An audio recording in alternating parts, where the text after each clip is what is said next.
Hello everyone. I am starting a new video series जहाँ पे हम लोग 12th क्लास की फिज़िक्स को पूरा टेक्सचुअली लर्न करेंगे।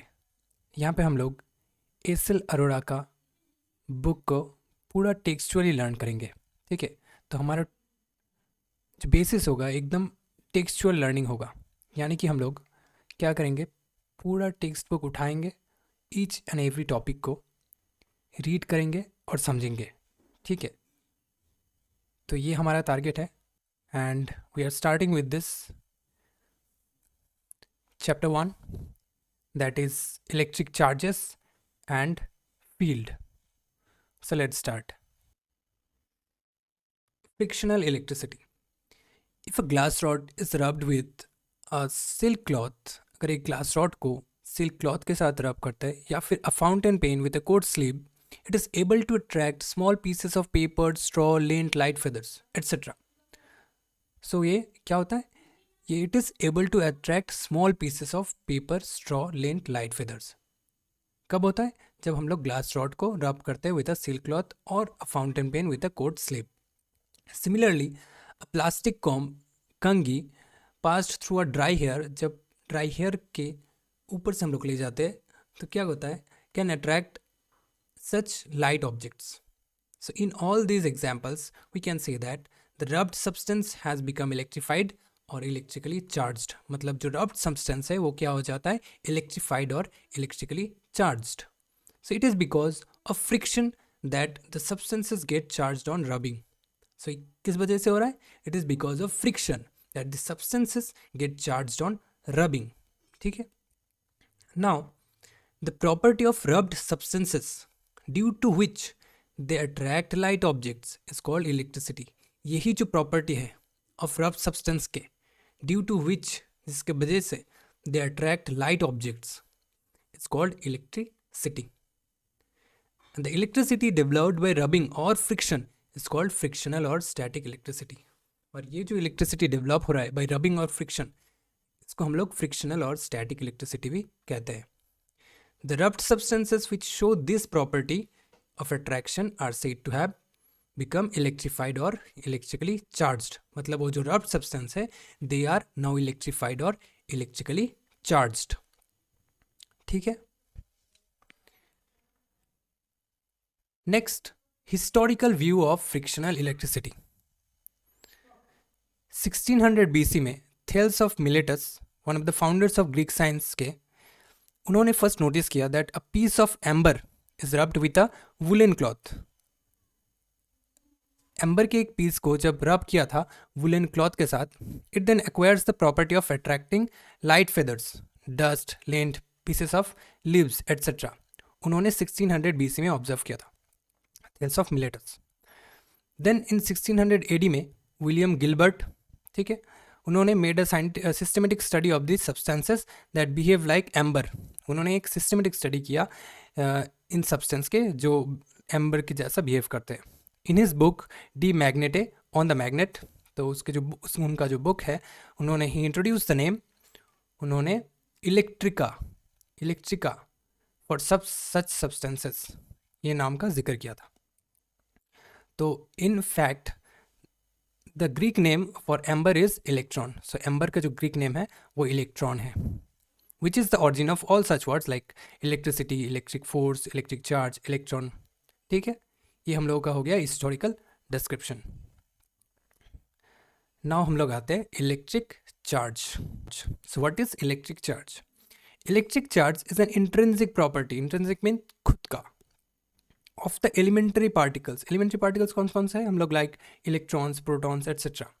सो electric charge is an intrinsic property of the elementary particles like electrons, protons etc., of which all the objects are made up of, जिससे सब objects are made of। ठीक है, so it is because of these electric charges that various objects exert strong electric forces of attraction or repulsion on each other। so ये जो electric charges है, इन्हीं के वजह से various objects exert strong electric forces of attraction or repulsion on each other। so definition क्या है, Electric charge is an intrinsic property of elementary particles of matter which gives rise to electric force between various objects. Okay, now electric charge is a scalar quantity. Its SI unit is coulomb and it is denoted as C. A proton has a positive charge plus C and an electron has a negative charge minus C. And इसका जो value है E is equals to 1.6 into 10⁻⁹ coulomb. इसको हम लोग Coulomb भी लिख सकते हैं और कैपिटल C भी लिख सकते हैं.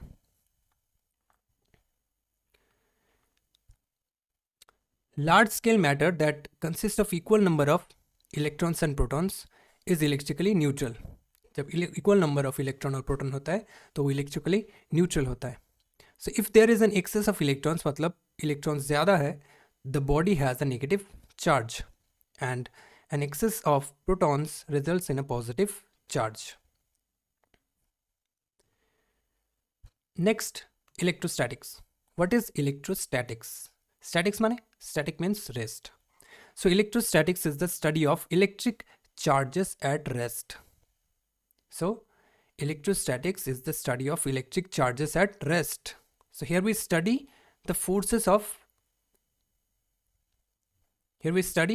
forces, fields and potential associated with static charges. So static charges related जो forces, fields and potentials है उसको हम लोग study करते हैं. Now what are the applications of electrostatics? The attraction and repulsion between charged bodies have many industrial applications. These are in electrostatic loudspeaker, in electrostatic spraying of paints and powder coating, in fly ash collection in chimneys, in a Xerox copying machine, in the design of a cathode ray tube used in television and radar. So these are all applications of electrostatics. Next, two kinds of electric charges. About 100 years ago, 100 साल पहले, Charles Dufay of France showed that the electric charges on various objects are of only two kinds. So 100 साल पहले Charles डूफे of France के जो थे वो electric charges को दो प्रकार में भाग कर दिया. सो ये है to kinds of electric charges. सबसे पहला एक्सपेरिमेंट क्या है? रब a glass rod with a silk. मतलब एक ग्लास रॉड को जब सिल्क के साथ रब करते हैं and suspended it from a rigid support bye means of silk thread. So silk thread की मदद से यहाँ पे सस्पेंड कर दिया इस ग्लास रॉड को after rubbing with the silk. Then bring another similarly charged rod near it. मतलब similarly charged rod को इसके सामने ले आया. ठीक है, तो यहाँ पे भी सिमिलर चार्ज डेवलप हुआ, यहाँ पे भी सिमिलर चार्ज डेवलप हुआ. तो ये क्या करेंगे? ये रिपल करेंगे ईच अदर को. Then next bring a plastic rod rubbed with a wool. Now plastic rod को वूल के साथ रब करें near the charged glass rod. These two rods attract each other. So यहाँ पे क्या है? यहाँ पे एक ग्लास रॉड है जो सिल्क के साथ रब किया है और यहाँ पे प्लास्टिक रॉड है जो वूल के साथ रब किया है. तो इसमें जो चार्ज डेवलप हुआ है इसमें दूसरा चार्ज डेवलप हुआ है. तो यहाँ पे हम लोग देख रहे हैं यहाँ पे अट्रैक्शन हो रहा है. ठीक है, नेक्स्ट जो है, नाउ रब अ plastic rod with wool and suspend it from a rigid support and bring another similarly charge plastic rod near it. अभी क्या है? अब इससे प्लास्टिक रॉड और प्लास्टिक रॉड लिया है. सो इसमें भी क्या हो रहा है? इसमें भी रिपल्शन हो रहा है. ठीक है, तो इसमें हम लोग क्या देख रहे हैं? तो सिमिलर चार्जेस जब रहता है तब रिपल्शन हो रहा है एंड ऑपोजिट चार्जेस जब हो रहा है तब अट्रैक्शन हो रहा है. Similarly similar charges is for repulsion. यहाँ पे एक और एक्सपेरिमेंट है, ये आप लोग पढ़ लेना. तो इससे जो हम लोग कंक्लूड कर रहे हैं that there are only two kinds of electric charges, that is positive and negative charges. And next क्या है? Like charges repel and unlike charges attract each other. ये जो दूसरा स्टेटमेंट है इसको हम लोग फंडामेंटल लॉ ऑफ इलेक्ट्रोस्टैटिक्स भी कहते हैं. That is like charges repel and unlike charges attract each other.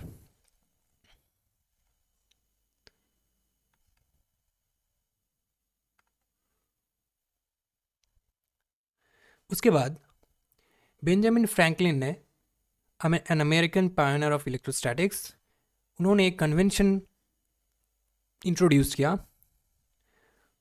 उसमें हम लोग the charge developed on a glass rod when rubbed with a silk, जब ग्लास रॉड को सिल्क के साथ रब करते हैं जो चार्ज डेवलप होता है उसको हम लोग पॉजिटिव चार्ज कहते हैं. And the charge developed on a plastic rod when rubbed with a wool is called negative charge. So plastic rod में जो चार्ज डेवलप हो रहा है when rubbing with the wool, it is developing negative charge. And the charge of an electron is negative, we know. यहाँ पे 2 kinds of charge develop on rubbing दिया हुआ है, column 1 and column 2, positive charge and negative charge. Glass rod में positive charge, flannel और cat skin में positive, woollen cloth all are positive and this are negative charge, silk cloth, ebonite rod, amber rod. Okay, so you can read this. And obviously any two charge objects belong to the same column will repel, so these will repel each other and these will attract each other, and similarly these will repel each other, right?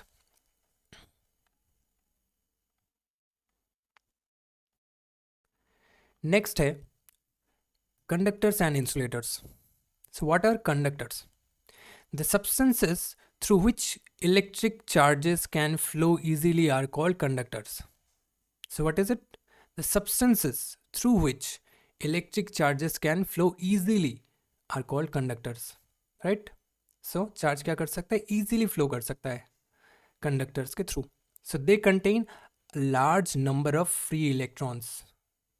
So इनमें क्या है? Large number of free electrons which make them good conductor of electricity. So इन्हीं की वजह से ये good conductor of electricity होते हैं. Examples क्या है? Metals, human, animal bodies, graphite, acids, alkalis, etc. are conductors, right? So इनमें easily electricity, इनमें क्या होता है? Electric charge can flow easily. So these are all conductors. Now insulators, the substances through which electric charges cannot flow easily. So जिसमें electric charges easily flow नहीं कर सकते वो उसको क्या कहते हैं हम लोग? Insulators. In the atoms of such substances, ये जो substance है इनका जो atom है वहाँ पे electrons of the outer shell are tightly bound to the nucleus. So nucleus में tightly bound होता है outer shell में जो electrons रहते हैं. So due to the absence of free charges, इसी की वजह से जो free charges carriers है उनका absence की वजह से this substances offer high resistance to the flow of electricity through them.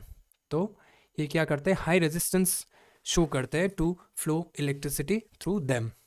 So most of them are non-metals like glass, diamond, porcelain, plastic, nylon, wood, mica, etc. are the insulators, right? An important difference between conductors and insulators is that when some charges is transferred to a conductor, जब एक कुछ charges को हम लोग transfer करते हैं conductor में, it readily gets distributed over its entire surface. उसका जो एंटायर सरफेस होता है कंडक्टर का उसमें रेडिली इजीली डिस्ट्रीब्यूट हो जाता है. But on the other hand if some charges is put on insulator it stays at the same place. So insulators में अगर सेम चार्ज के प्लेस कर देंगे तो उसमें वहीं पे रह जाता है वो सब charge. Okay, next, a metal rod held in hand and rubbed with the wool does not develop any charge. अगर एक मेटल रॉड को लेते हैं और वूल में रब करते हैं हाथ में रख के, then it does not develop any charge. This is because the human body is a good conductor of electricity. अभी हम लोग ने पढ़ा था कि ह्यूमन बॉडी एक गुड कंडक्टर ऑफ इलेक्ट्रिसिटी है. So any charge develop on the metal rod is transfer to the अर्थ.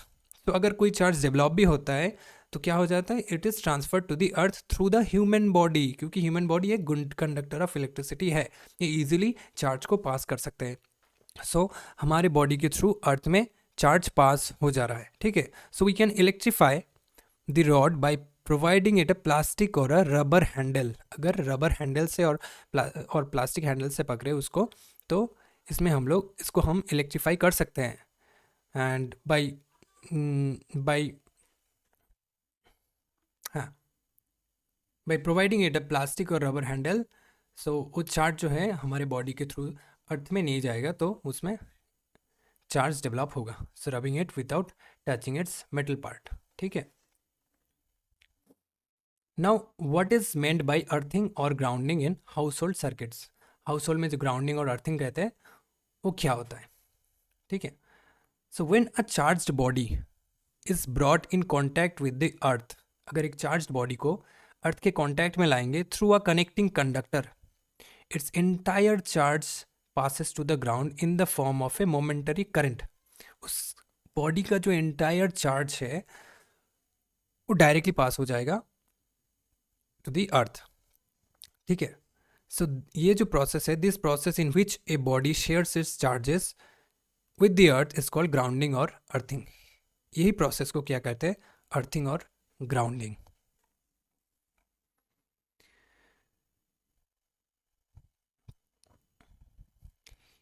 ये पार्ट जो है अर्थिंग का पार्ट है. सो ये हम लोग इलेक्ट्रिसिटी चैप्टर में पढ़ेंगे.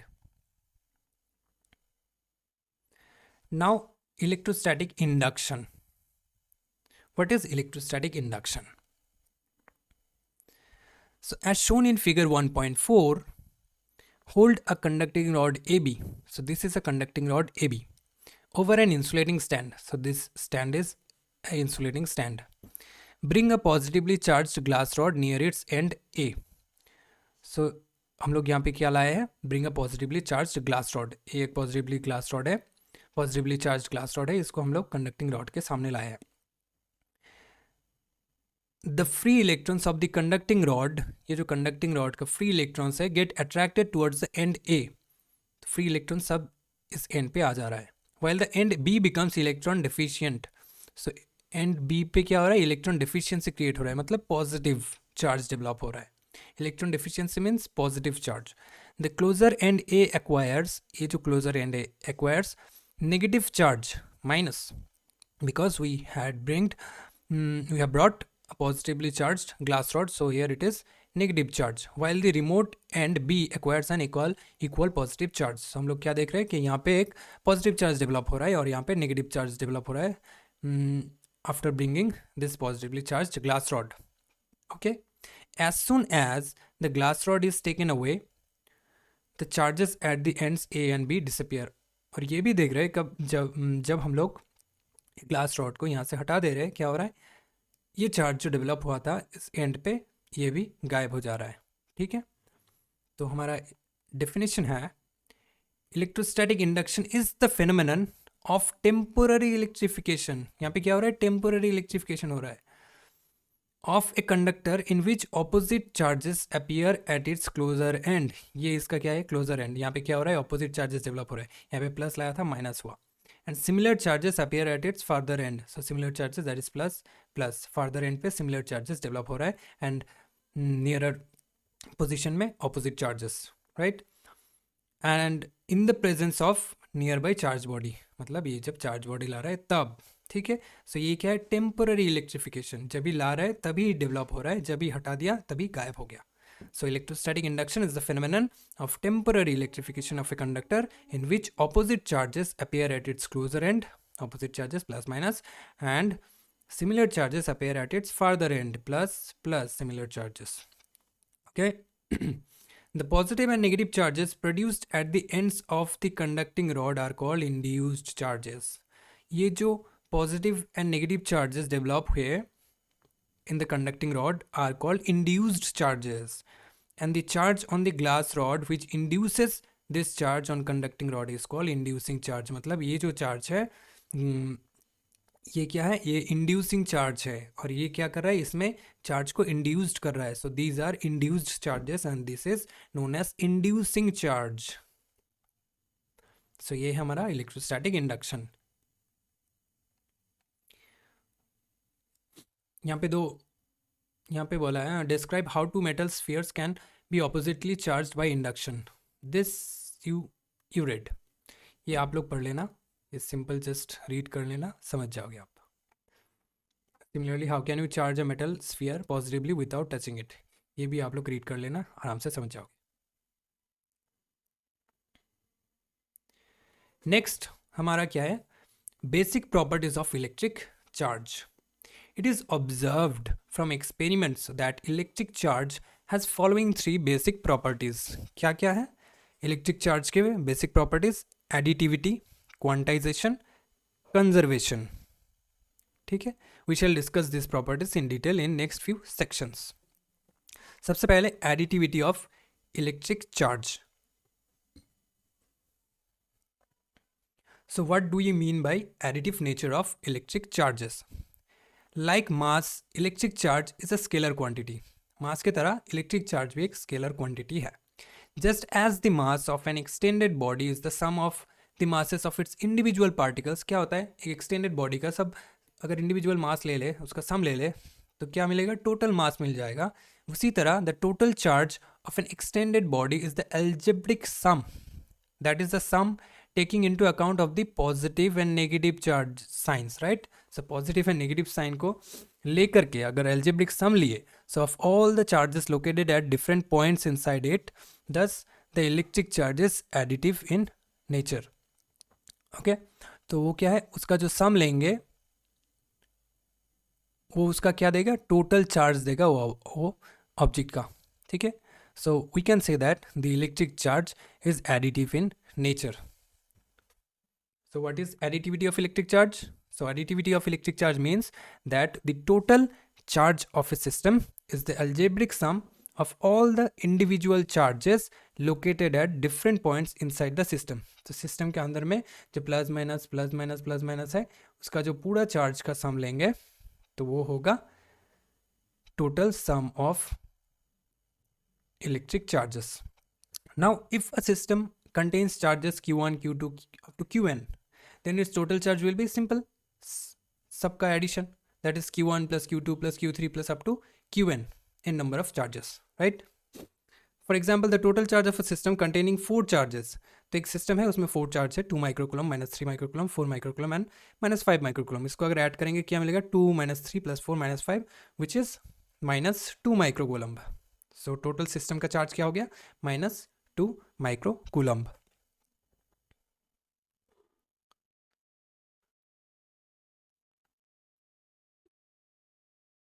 Now, quantization of electric charge. What is meant by quantization of a physical quantity? The quantization of a physical quantity means that it cannot vary continuously to have any arbitrary value, but it can change discontinuously to take any one of any only a discrete set of values. मतलब ये पूरा continuously किसी को continuously नहीं ले सकते, ये एक डिस्क्रीट सेट ऑफ वैल्यूज होगा. ठीक है, discrete.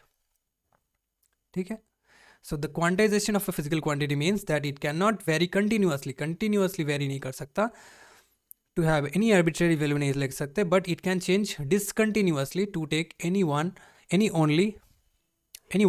Of only a discrete set of values. For example क्या है, building can have different floors, ground floor, first floor, second floor, from the ground floor upwards, but it cannot have a floor of the value in between, right? So ground floor and first floor के बीच में कोई floor नहीं हो सकता. ठीक है, सो ये इसमें क्या है, ये डिस्क्रीटनेस कहते हैं इसको. So ground floor then first floor, उसके बीच में कुछ नहीं है. सो दस the energy of an electron, वैसे ही energy of an electron in atom और the electric charge of a system is quantized. अगर कोई सिस्टम है उसमें भी चार्ज ये क्वांटाइज्ड ही होगा. ठीक है, कोई कंटिन्यूटी नहीं रहेगा. ठीक है, so the minimum amount by which physical quantity can change is called quantum. So कोई अगर फिजिकल क्वांटिटी है वो अगर चेंज कर रहा है विद द मिनिमम क्वांटिटी, ठीक है, bye minimum amount, that is known as quantum. ठीक है, the minimum amount by which a physical quantity can change is called its quantum. अभी हम लोग समझेंगे what is quantization of electric charge का quantization क्या है. It is found experimentally that the electric charge of any body, large or small, is always an integral multiple of a certain minimum amount of charge. ठीक है, क्या हो गया, large और small body जो कुछ भी ले ले, उसका जो इलेक्ट्रिक चार्ज होता है is always an integral multiple of a certain minimum amount of charge. Like the basic charge is the of the electron which is denoted by e, which is 1.6 into 10⁻⁻19 coulomb. So दस the charge on an electron क्या है, एक electron का charge क्या है, minus ई, और proton का charge क्या है plus E, and that on alpha particle जो है उसका चार्ज क्या होता है +2e होता है। ये हम लोग बाद में पढ़ेंगे अल्फा पार्टिकल, ठीक है। सो इसमें क्या है, इसमें इंटीग्रल मल्टीपल ऑफ ई है, देखिए 2e है, ई है -e प्लस ई है, ठीक है, लेकिन 1.5e नहीं है। सो ये क्या है, ये कंटिन्यूटी बोलता है, लेकिन ये यहाँ पे क्या है, यहाँ पे डिस्क्रीटनेस है, यहाँ पे इंटीग्रल मल्टीपल ऑफ ई है, ठीक है। सो यही जो है इसी को हम लोग क्वांटाइजेशन ऑफ इलेक्ट्रिक चार्ज कहते हैं, ठीक है। सो यहाँ पे हम लोग मिनिमम जो क्वांटम है वो है हमारा ई, उसके बाद ई आएगा, 2e आएगा, 3e आएगा, ये सब करके आएगा, ठीक है, पॉजिटिव नेगेटिव भी रहेगा।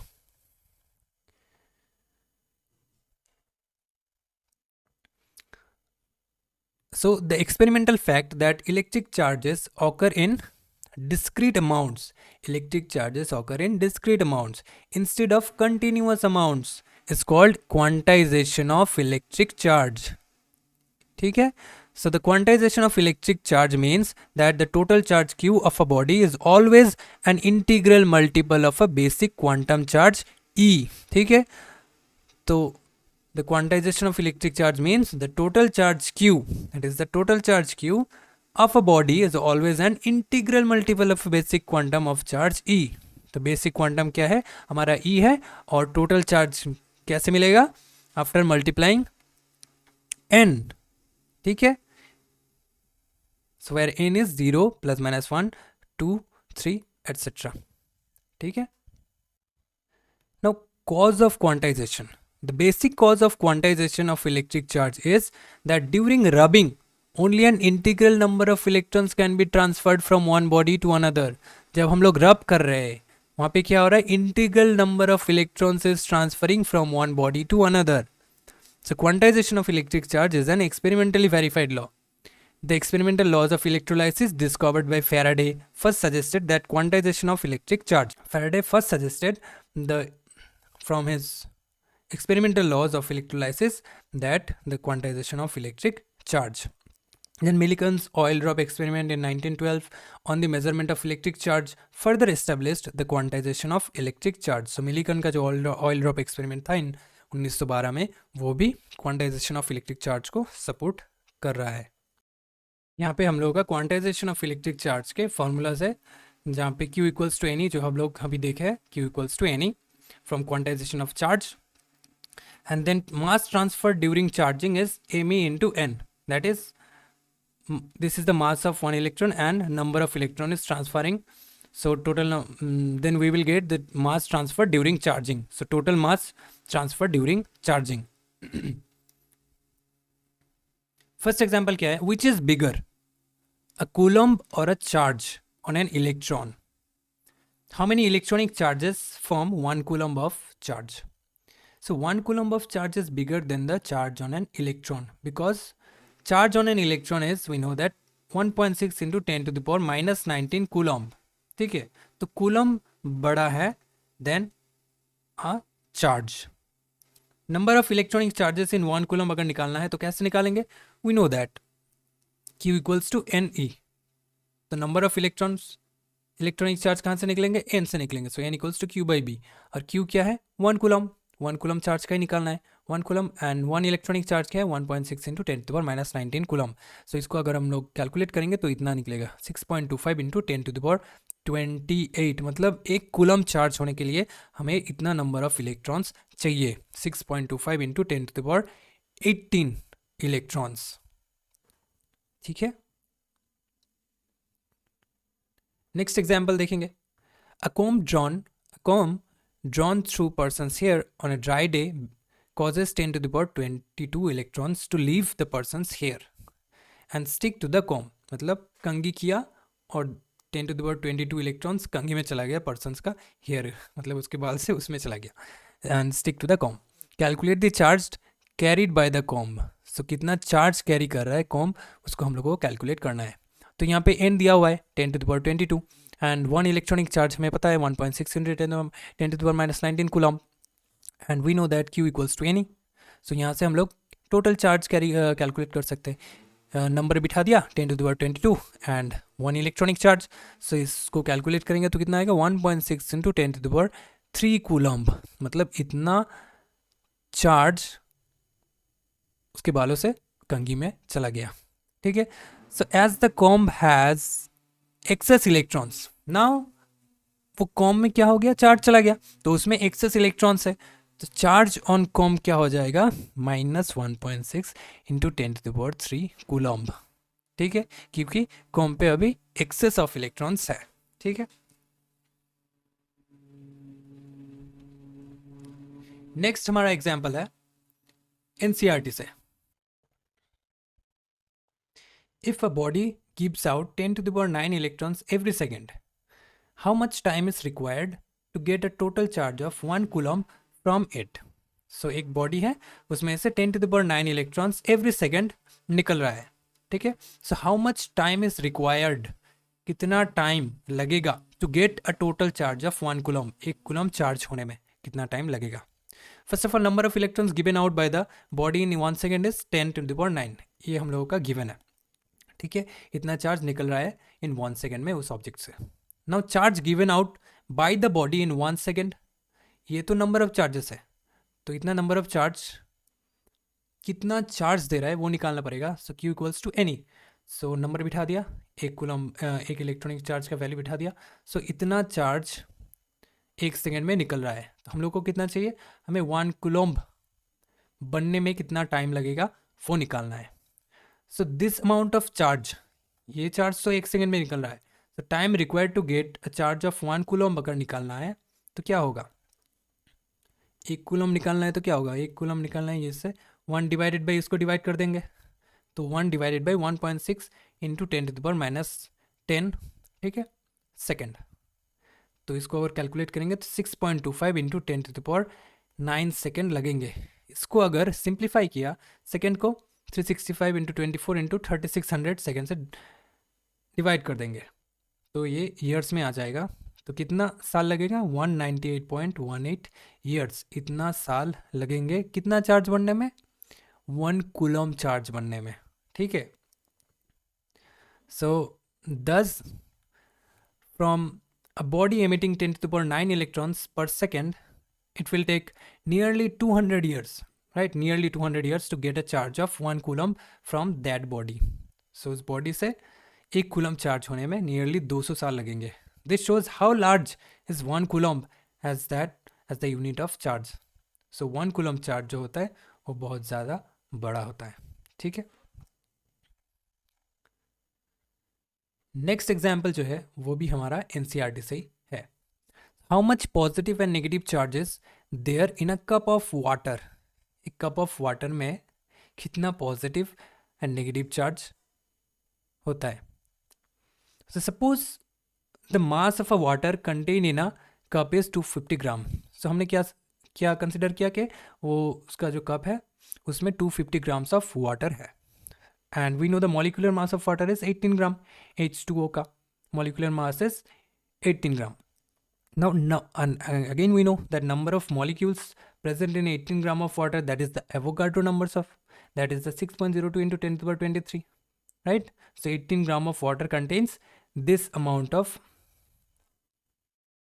molecules, right? Therefore number of molecules present in a cup in a 250 gram निकालना है, तो क्या करेंगे, n equals to 6.02 into this into 250 grams, right, divided by 18। अगर हम लोग यूनिटरी मेथड से करेंगे तो क्या होगा, 18 ग्राम्स कंटेन 6.02 इंटू 10⁻23, सो 1 ग्राम कितना होगा, दिस बाई 18, सो 250 ग्राम का कितना हो जाएगा, इंटू 250, राइट। सो इसमें वही है 250 into this into divided by 18। सो इसको अगर कैलकुलेट करेंगे तो 8.36 इंटू 10⁻24 आएगा। ठीक है, तो ये क्या निकला, ये number of molecules present in the cup निकला। ठीक है, नाउ हमें क्या निकालना है, how much positive and negative charges there. So ये नंबर ऑफ मॉलिक्यूल्स है n। ठीक है, now each molecule of water that is H2O contains 2 + 8 equals to 10 electrons as well as 10 protons. ठीक है, इसका 2 इलेक्ट्रॉन, हाइड्रोजन का 2 हाइड्रोजन है, 2 electron, and oxygen का 8 electron, so 10 electrons present, so as well as 10 protons भी है। ठीक है, the total number of electrons और protons present in a cup of water will be n prime, which is n into, that means is this number into 10. ठीक है, सो इसको अगर multiply कर देंगे तो 8.36 इंटू 10 टू द पावर 25 आएगा. ठीक है. Now the total negative charge carried by electrons और total positive charge carried by protons in a cup of water is q equals to n dash e. So ये हो गया हमारा total number of charges into one electronic charge, that is 1.33 into 10 to the power 7 coulomb. तो ये क्या निकला हमारा total negative charge carried by electrons और टोटल पॉजिटिव चार्ज. ठीक है, या पॉजिटिव या फिर negative charge carried by electrons और protons in this cup of water. ठीक है, सो आज के लिए इतना ही. मिलते हैं अगली पार्ट में.